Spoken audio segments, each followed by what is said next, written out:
இப்போ செங்கோட்டையனுடைய தாவேக்காவிற்கு சென்று இபிஎஸ்ஸை விமர்சிக்கிறார். இது திமுகவிற்கு சாதகமாகவோ அதிமுகவுக்கு எதிராகவும் மாறிவிடாதா?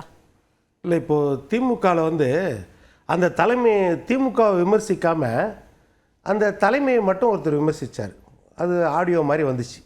பிடிஆர் தியாகராஜன் அவர்கள் நம்ம துணை முதலமைச்சர் உதயநிதியையும் சபரீசனும் அந்த மாதிரி 30,000 கோடி ஊழல் செய்து விட்டார்கள், எங்கே பதுக்குதுன்னு தெரிலன்னு.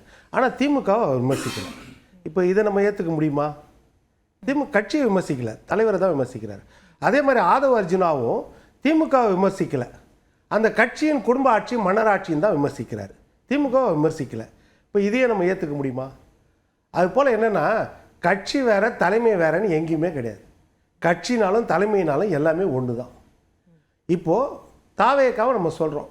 இப்போ முதல்ல இவர் வெளியேற்றப்பட்டவர், செங்கோட்டையன் வெளியேற்றப்பட்டவர்.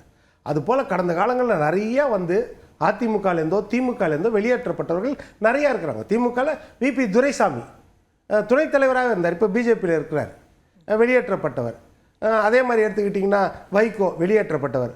அதனால் திமுக இறங்கிருச்சா, பலவீனமாயிருச்சா?